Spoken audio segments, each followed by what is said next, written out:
Thanks for joining us for another half hour of local news. Our top story at 5:30 is Salem toddler is recovering from significant injuries after she was mauled by two dogs on Sunday who apparently lived in the apartment next door. A warning that some of the photos you're about to see are disturbing. Marissa Carone says two dogs attacked her 16-month-old daughter Sunday afternoon while walking to the front door of their Salem apartment. She says another person living in the complex owns the dogs, and one of them latched onto her child's head, causing serious damage. Her daughter was transferred to Randall Children's Hospital. She says she and her husband have been out of work to care for their daughter, who has already endured one surgery and has more to come. In all honesty, she should be dead from two dogs attacking her, And so I'm just so lucky to have her still here. Terrifying. Salem police confirmed both dogs were taken to Marion County Animal Control and the owner was issued criminal citations. The apartment complex, meantime, also said there is ongoing eviction litigation, but did not provide any more details. In Washington County, a mother of five is asking for help after someone stole her vehicle as part of what appears to be a crime spree in the Bethany area. Surveillance video from Tuesday morning shows what appears to be thieves approaching cars and attempting to open the doors. Authorities say in some cases they ended up getting inside vehicles, grabbing personal items and driving away. And I owe what the car's worth. So being able to replace that is going to be putting me in a really hard spot. So, I'd just like my car back. Anyone with information or video should contact the Washington County Sheriff's Office. To Gresham now, where some residents want the city to declare a state of emergency because of ICE activity. Our Catherine Cook takes a look. Our city of Gresham is under attack. Federal agents are carrying out violent sweeps against innocent people. Emotional public testimony describing a community exhausted and afraid. That I stand with our immigrant families here in Gresham. Gresham City Council members listened as one after the other, they urged the city to declare a state of emergency in response to federal immigration officials' continued detention of community members. This is a crisis. Businesses are losing, families are being torn apart, and children are scared to go to school. I have no doubt that Gresham's already been responding. State Representative Ricky Ruiz is hopeful the city will do more. He believes Tuesday's public testimony will underscore what council members already know. What we're seeing with ICE raids and ICE operations in Gresham have been alarming. The cities of Hillsborough, Forest Grove, Salem, Cornelius, and Woodburn have all declared states of emergency. In Gresham, community members hope doing so would allow the city to direct funds to nonprofits that could help community members in crisis. Gresham's council didn't vote on the issue Tuesday night as it wasn't on the agenda, but they did share a statement. It said in part, "We understand this is an important issue for many of our residents and want to assure them that their safety and well-being remain our top priority. While council considers feedback from the community, we will continue to relay the concerns of our residents to our federal elected representatives and their staffs." I have no doubt that relationship is only going to get stronger after tonight. For now, they wait and watch. Because if we do nothing, our silence will speak for us. It will leave a legacy of neglect. In Gresham, Catherine Cook, KGW News. Okay, let's take a live look downtown right now from our Wells Fargo Skycam. A pretty dry week, I think, so far, but the rain is on the way. Matt's here with a closer look at the timing. Hey there, Matt. Hey, David. Yeah, tomorrow it will rain. It'll be mainly light rain tomorrow, but we're going to see a shift to rain on every single day just about through the next 7, and it's also going to get quite a bit warmer. It's not super cold out right now at 42 degrees, but we're going to begin to see high temperatures not only in the 50s, but mid and even upper 50s as we go into the weekend and beyond. So it is a bit of a shift from the last few days for sure. Look at our rainfall forecast here, and this is just through Saturday Saturday morning, in fact, and there's more rain on the way after that. By then, nearly an inch in Portland, over an inch in Kelso, less in Salem, so you get the idea, more as you go north or as you go up. I mean, the Cascades, that 4.5 inches at Timberline, while that may be a little aggressive by the guidance, we're going to see several inches in the Cascades and the Coast Range over several days. So yes, it is going to be wet. No, it won't be cold enough for that to fall as snow, unfortunately, but there is some hope that we'll begin to get snow in the Cascades. We'll touch on that a little bit later on. But for tomorrow, expect light rain for the morning commute into the late morning hours, early afternoon, perhaps a break there. And then it begins to rain again in the afternoon, and it's going to keep raining, as I said, as we get into the end of the week, Friday, Saturday, and Sunday, and beyond. So yeah, get set for a very rainy pattern. I mean, it's December after all, normally our wettest month of the year, guys. Breaking out my rain jacket already. Thank you, Matt. Tonight's listening session in the Westland-Wilsonville district could be contentious, with some parents saying they feel blindsided by the district's latest actions. Here's the deal. Voters narrowly approved a $190 million school bond that was last month, which promised repairs and upgrades at district schools. Earlier this year, the school board voted to keep all primary schools open through the end of the 2027 school year. But after the election, the superintendent revealed a proposal to close 2 primary schools, shut down all preschools, and end the Mandarin immersion program due to budget issues. Parents say they weren't given those details before the bond vote. Families will have their chance to speak with the board at 6 tonight at Meridian Creek Middle School. To the site of a shuttered brewery in southeast Portland now, which has become the latest flashpoint in the city's homeless crisis. Blair Best has that story. What was once a neighborhood brewery is now a homeless camp. It's getting harder and harder. It's now December. It's really cold. Assembly Brewing off Southeast Foster Road shut down in May. Signs of the closure became an invitation for people like Jen. I was one of the first couple of people here. She says she moved onto the vacant lot about a month ago. Well, it's got a cover. It's got a way to block from the wind and the rain. In the last few months, it's really popped off. Rose lives down the street. She's watched the camp grow. It makes me nervous. Like driving by at night, I keep a strange schedule. So, seeing open fires, yeah, that's pretty disturbing. Well, my name's Brian. Anyway, Brian says he and his girlfriend set up camp at the former brewery after they were kicked out of the Laurelwood Center, a neighboring homeless shelter. It was closest and it was raining, and what else can we do, They just threw us out on the street. A lot of us lived in the shelter that's right next door. So in the last few months, we have had 2 break-ins. Curtis McDonald runs this auto repair shop across the street. Our customers, when they do come to see us, they drive by that, and we get a lot of people from out of town that come in and they just look at it and like, what is going on here? He reports the camp to the city twice a week. I feel like it's the one thing I can do. A spokesperson for the mayor's office tells KGW the city has assessed the camp multiple times since mid-October, adding, "We empathize with the concerns of neighbors and remain committed to addressing conditions along Southeast Foster and around Laurelwood Park, which continue to be a focus for the city." On Tuesday, city crews warned those staying at the former brewery that their camps will be removed in the coming days. If they refuse the offer of shelter, those on public property risk fines or jail time for violating the city's camping ban. I'm all for it. Throw me in jail. I'll live there. City records show the property is owned by an Idaho-based real estate company. Or maybe trying to get a new tenant in the building would have been great. That would have been something the neighborhood would have loved to see. This week, Portland Mayor Keith Wilson announced the city met his goal of opening 1,500 overnight shelter beds this year. Well, I hope that they can get people to go stay in those shelter beds. But there's more of us than there are beds. Let's not waste more money on beds if nobody's going to use them. Let's actually enforce the rules we have. Blair Best, KGW News. Well, KGW reached out to the Idaho-based real estate company that owns the property but has not heard back about future plans for the lot. The city also told us camp removal crews have completed 10 cleanup projects around that area in just the past 3 months. Still ahead, a long-delayed promise in the Albina neighborhood is finally moving forward. What it could mean for Black students in Portland. And we're taking a live look at the Oregon State Capitol. 42 degrees on this Wednesday evening with Matt's full forecast, including a look at your weekend just ahead. We're back in just 2 minutes.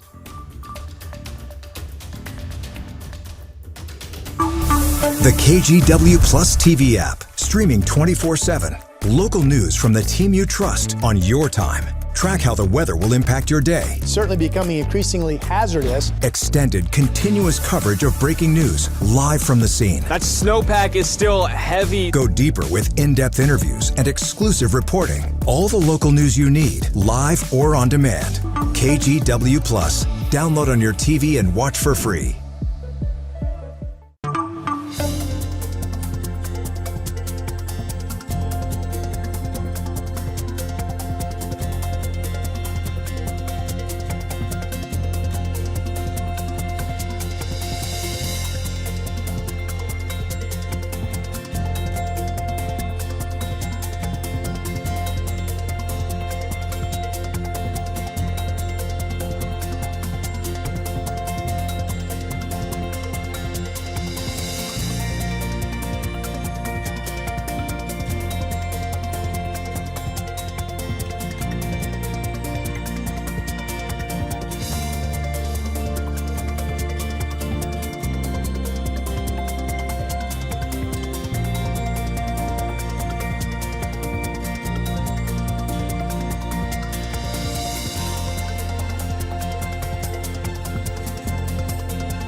We have now issued a weather impact alert. We could expect conditions in some parts of our area to change drastically pretty soon, right? And very quickly, yeah.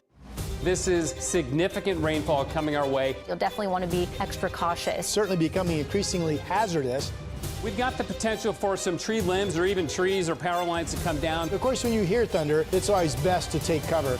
On Weather Impact Alert Days, stream extended coverage on KGW Plus. The Portland School Board has approved the purchase of a property for the Center for Black Student Excellence. It comes some 5 years after voters first approved a $60 million bond to fund it. Tim Gordon's here. Tim, we've heard plenty of people say, you know what, it's about time. Yeah, we certainly have, David, and it has been a slow process for sure, and much more to do, really, before the center's open and serving students. But this was a really big step. The One North property sits at North Williams and Fremont Streets in the heart of Portland's historic Albina neighborhood. Made up of 2 buildings, it is intended to provide support and tutoring for underserved students while honoring Black students' histories. And it will have what the district describes as a creative studio for academic excellence, offering spaces for technology, multimedia, STEM, storytelling, and entrepreneurship. It will also serve as a community center with spaces for services, cultural programming, and collaborative learning as well. Several community leaders voiced their support at the school board meeting last night, including the center's director and a state representative for North and Northeast Portland. But you all, what we are talking about is the future. We are talking about a future in which Black children are invested in ways that no one ever has through public infrastructure anywhere at any time in this country. All the pieces are aligned for us to actually get this done now. That's fantastic, because our kids deserve adults who are willing to move fast and act decisively in order to drastically improve their outcomes and their lives. Now, district officials have acknowledged that the building at One North needs renovations, especially to heating and cooling systems and seismic upgrades as well. That'll cost as much as $20 million for all that. But even with that, cost won't exceed the $60 million approved by voters. Guys, back to you. 5 years and counting. Appreciate it, Tim. Okay, Matt, I have my rain boots, my rain jacket, my beanie, my umbrella, all set and ready to go. I have never known you to not be prepared. So, but it's going to be warm, right? It's going to be warmer. It's going to be pretty mild. Yeah, I mean, the lows will be as the same as what our highs have been the last couple days, and we're going to push in the mid, even upper 50s for a couple days too. So a warm December rain, several rainy days like that on the way. Let's take you outside and check out some of the Christmas trees. This is up at the Oregon Zoo, all lit up. That one's fake. You can tell because it's perfectly symmetrical. It's still beautiful. 41 degrees up at the zoo. This one's real, down at Pioneer Square. Portland's living room lit up with that tree. Just looks fantastic. 44 degrees downtown. Okay, let's talk about snow. Since we were talking about Christmas, right? Nothing until maybe Saturday, but the snow level only down to about 5,000 feet, so it's not a big snowfall. Snow level's just way too high to bring us the beginning of ski season, but there is potential for some heavy snow late next week. Not Wednesday, but maybe Thursday, Friday, and beyond. I'll show you why I think that in just a second. In the meantime, we've got a warm pattern over us. There's high pressure offshore right here, and it continues to allow moisture to stream around the top of it We're on the warm side of the jet stream, which is why that snow level never gets below 5,000 feet at its lowest here in the Oregon Cascades. The Washington Cascades will see it get a little bit lower. They'll get a little bit more snow, so maybe some limited openings up that way.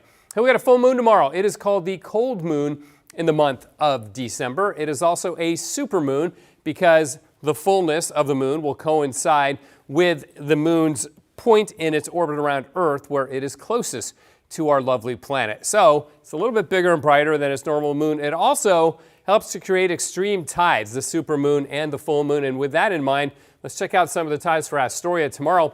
It's a 10.6 footer, drops to a minus tide, which is an extremely low tide. I skipped the low and the high in between here to get to the high tide on Friday afternoon, which is also at 10.6. So again, that's why we've got the warnings for beach hazard statement and also the coastal flood advisory for tidal overflow and the beach hazard statements because there is the threat of sneaker waves over the next couple of days, which is a wave that'll run way farther up the beach than all the other waves. So don't turn your back on those waves if you're going to be walking on the beach. And if you're doing that, you will need all of Christine's gear because it's going to be rainy, especially on the north coast. Now, there will be some breaks like tomorrow afternoon, then more rain coming in tomorrow night, and then more rain coming in on Friday. It doesn't ever really dry out until maybe on Monday we'll catch a little bit of a break.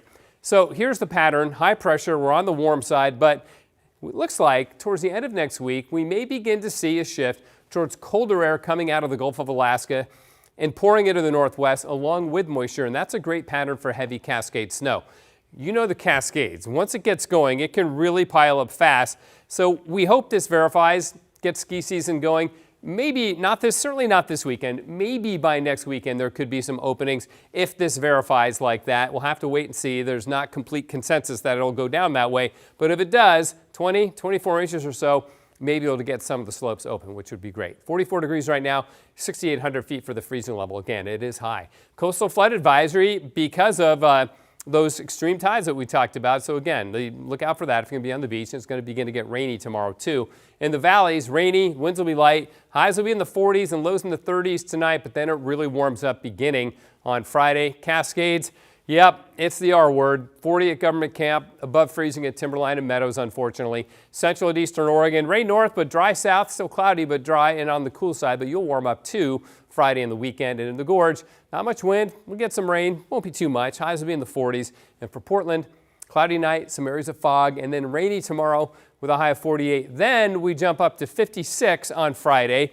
A little dry time on Saturday, sun and showers, and then rain on Sunday and dry on Monday. But we're in the upper 50s on Monday. Crank out some sunshine there. That'll be nice. And then more rain for Tuesday and Wednesday. You know, really crossing my fingers for Saturday, the sun and showers, because I'm going Christmas tree hunting. We're going to be chopping down a Christmas tree. So hopefully we get the sunshine, the little bit of sunshine in that forecast. I wouldn't count on too much. We're your Christmas tree shopping. I'll have my gear then. I'll have my gear ready. On your Christmas parade. Thanks, Matt. That'll Straight be ahead. What is driving a recent nationwide drop in gas prices and whether the trend could continue beyond the holidays. Stay with us. The KGW Plus TV app, streaming 24/7. Local news from the team you trust on your time. Track how the weather will impact your day. Certainly becoming increasingly hazardous. Extended, continuous coverage of breaking news live from the scene. That snowpack is still heavy. Go deeper with in-depth interviews and exclusive reporting. All the local news you need, live or on demand. KGW Plus. Download on your TV and watch for free.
The KGW Plus TV app, streaming 24/7. Local news from the team you trust. Track how the weather will impact your day.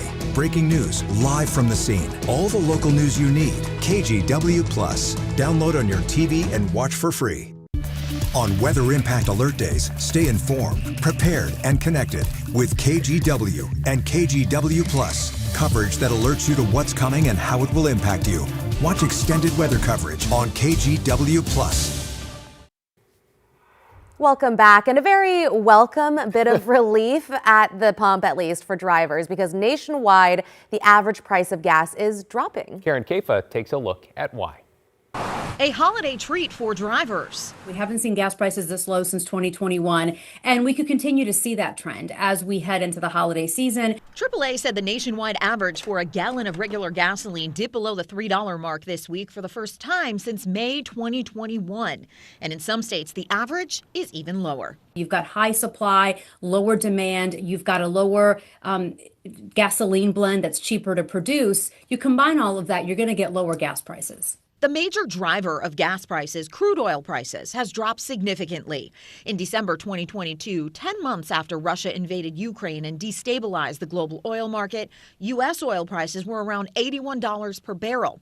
Lately, they're hovering around and below the $60 mark. Crude oil prices this year have been relatively stable and relatively low. When you look at the national average across the board, starting in January of this year, it's been pretty much a flat line all year long, and that's very rare. Both the U.S. and OPEC have upped their oil production in recent months, adding more supply to outpace demand.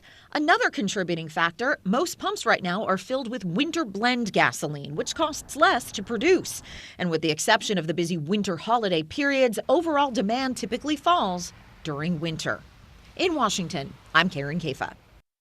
Okay, taking a look at our local averages. Regular is $3.77 a gallon in Oregon this week. That's down about 4 cents since last week. Washington, it is $4.15 a gallon against statewide averages, a weekly drop of 3 cents. The national average, of course, is always lower, $2.99. Okay, Christmas is coming up, right? Well, fake trees are getting more expensive due to tariffs, so some people are going back to the real thing. Next, some tips to help you care for your tree if you're planning to take the real route. KGW Plus TV app, streaming 24/7. Local news from the team you trust. Track how the weather will impact your day. Breaking news live from the scene. All the local news you need. KGW Plus. Download on your TV and watch for free. On Weather Impact Alert Days, stay informed, prepared, and connected with KGW and KGW Plus. Coverage that alerts you to what's coming and how it will impact you. Watch extended weather coverage on KGW Plus.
We have now issued a weather impact alert. We could expect conditions in some parts of our area to change drastically pretty soon, right? And very quickly, yes. This is significant rainfall coming our way. You'll definitely want to be extra cautious. Certainly becoming increasingly hazardous. We've got the potential for some tree limbs or even trees or power lines to come down. Of course, when you hear thunder, it's always best to take cover. On Weather Impact Alert Days, stream extended coverage on KGW Plus.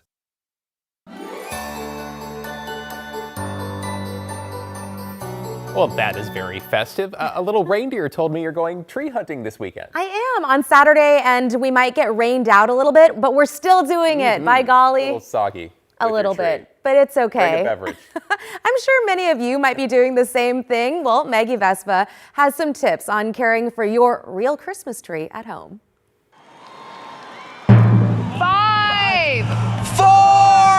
With the iconic Rockefeller Center Christmas tree set to dazzle once again, families nationwide are on the holiday hunt for their own perfect pine. Even if they have to brave brutal winter weather to find it. Isn't it a beaut, Audrey? She'll see it later, honey. Her eyes are frozen. And in that modern Yuletide debate, you're either from a fake tree family or a real tree family. One recent survey shows 85% of Americans believe real Christmas trees bring joy to everyone who sees and smells them. This as analysts say tariffs are driving up prices of fake trees, 80% of them manufactured in China. Every real Christmas tree sold in the United States is grown either here in the United States or in Canada. I love Christmas. I love this time of year. The real tree trend alive and well at Ivy's Christmas Trees in Chicago. The real tree gives like more of the real Christmas vibe. It smells good. It just feels so warm and cozy. I did it with my family growing up. It's just not as fun pulling out of a closet. Expert tips for going the real tree route. The cheapest options tend to be pine, Scotch, white, or Virginia. The longest lasting, fir, noble, Fraser, or balsam. For a unique scent, you could opt for the citrusy smelling Con Color on display at the White House this year. I'm totally content with our fake tree.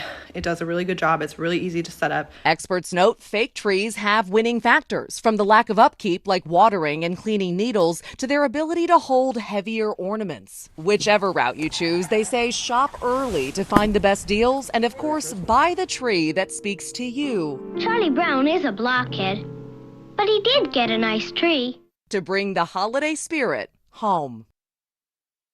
Oh, Charlie Brown. You know, I'm in the artificial camp, one, because it's family tradition, but two, because I like to put it up really, really early. Oh, I love and it that. just lasts through the whole season because I just like the lights for weeks and weeks on end. Agreed. Right? The So vibe is so important. Good luck this weekend. Thank you. You won't get rained out. Stick around. We have another full hour of local news and weather straight ahead. In the meantime, let's check out our view from our Rose City Sky Camera. Beautiful night this evening in downtown Portland. Your top stories coming up in just a couple minutes.